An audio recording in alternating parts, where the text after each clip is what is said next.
پاکستان اور بھارت کے مابین کشمیر سب سے اہم مسئلہ ہے۔ کشمیر کے کچھ حصے کا انتظام بھارت کے پاس ہے، کچھ کا پاکستان کے پاس اور ایک مختصر حصے پر چین کا کنٹرول ہے۔ بھارت کے زیر انتظام کشمیر میں 6 لاکھ سے زائد بھارتی فوجی تعینات ہیں۔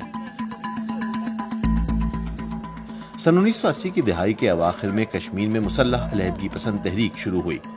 نئی دہلی کا الزام ہے کہ پاکستان اس تحریک کی عسکری حمایت کرتا آیا ہے، جبکہ پاکستان اس الزام کو رد کرتا ہے۔ بین الاقوامی تنظیمیں اور پاکستان بھارت کے زیر انتظام کشمیر میں انسانی حقوق کی خلاف ورزیوں کا الزام عائد کرتے ہیں، جسے نئی دہلی حکومت رد کرتی ہے۔ جموں و کشمیر پر بھارت کا موقف ہے کہ یہ پورا علاقہ بھارتی سرزمین کا حصہ ہے، اور یہ کہ اس خطے کے خاصے بڑے حصے پر پاکستان نے غیر قانونی طور پر قبضہ کر رکھا ہے۔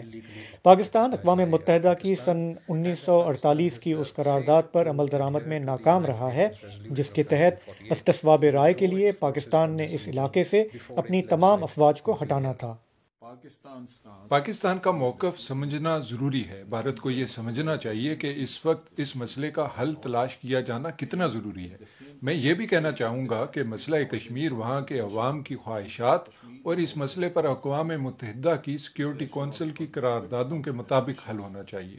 کشمیر پر کئی قراردادیں پاس ہو چکی ہیں اور ان پر عمل درآمد دونوں ملکوں کے لیے لازمی ہے۔ پاکستان اور بھارت کے مابین ایک اور اہم مسئلہ پانی کی تقسیم ہے۔ پاکستان انڈس واٹر ٹریٹی کی خلاف ورزی کا الزام عائد کرتا ہے، جبکہ بھارت اس الزام کو رد کرتا ہے۔ Violation of water treaty by India. Bharat کی جانب سے پانی سے متعلق معاہدے کی خلاف ورزی ایک سنگین مسئلہ ہے۔ دونوں ملکوں کو معاہدے کی شرائط پر عمل درآمد کرنا چاہیے۔ یہ انسانی سطح پر ایک اہم مسئلہ تو ہے ہی، مگر یہ ایک ایسا مسئلہ بھی ہے کہ اگر اسے غلط سمت میں لے جایا گیا تو پاکستان اسے ایک جنگی اقدام کے طور پر بھی لے سکتا ہے۔ پاکستان ڈیمز کی تعمیر کے ہر بھارتی منصوبے پر مسئلہ کھڑا کر دیتا ہے، اس حقیقت کے باوجود کہ یہ منصوبے ایسے دریاؤں پر ہیں جن میں پانی ذخیرہ کرنے کی ضرورت نہیں ہوتی، اور یوں وہ پاکستان کی جانب پانی کے بہاؤ میں کسی تبدیلی کا سبب نہیں بنتے۔ پاکستان اور بھارت افغانستان کے معاملے پر بھی منقسم ہیں۔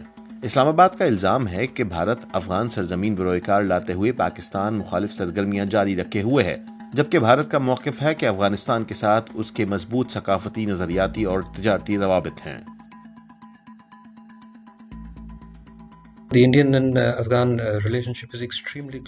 بھارت اور افغانستان کے باہمی تعلقات تاریخی اور ثقافتی پس منظر میں کافی مضبوط ہیں۔ بھارت کی ہمیشہ سے ہی افغانستان میں دلچسپی رہی ہے۔ اعلیٰ افغان قیادت کا ایک بڑا تناسب بھارت میں تعلیم حاصل کر چکا ہے، اور کئی اہم افراد کو سوویت جنگ اور پھر طالبان کے دور میں بھارت میں پناہ ملی تھی۔ تو بھارت ہمیشہ سے ہی افغانستان اور وہاں کے عوام کی حمایت اور مدد کرتا آیا ہے۔ اقتصادی سطح پر بھی بھارت اور افغانستان پارٹنر ممالک ہیں۔ for Afghanistan from in terms of India's economy and its size. We had identified 66. ہم نے ایسے 66 ٹریننگ کیمپس کی نشاندہی کی تھی جو افغانستان میں ہیں اور اب بھی چل رہے ہیں۔ ہم نے ان کی تصاویر اور وہاں تربیت پانے والے افراد کی تفصیلات مہیا کی ہیں۔ ہم نے یہ شواہد بین الاقوامی برادری کو فراہم کیے اور پھر یہ دہشت گردی پر اقوام متحدہ کی سالانہ رپورٹ میں بھی بیان کیے گئے۔ بھارتی انٹیلیجنس نے کافی پیسہ لگاتے ہوئے تحریک طالبان پاکستان کے چھوٹے گروپوں کو متحد اور منظم کیا۔ Those were all united, put together by the Indian intelligence, and Indian intelligence had pumped in a lot of money. دفاعی و سیاسی تجزیہ کاروں کے مطابق پاک بھارت کشیدگی خطرناک شکل اختیار کر سکتی ہے۔ اس کشیدگی میں کمی کے لیے کشمیر، پانی کی تقسیم اور افغانستان جیسے معاملات پر اختلافات دور کرنا لازمی ہے، مگر یہ کس حد تک ممکن ہے، یہ آنے والا وقت ہی طے کرے گا۔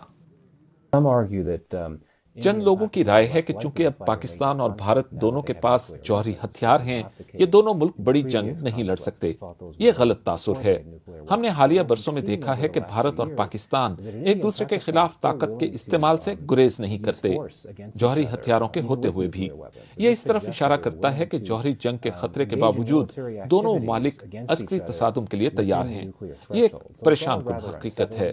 پاکستان بھارت کشیدگی پر دنیا کو فکر مند ہونا چاہیے۔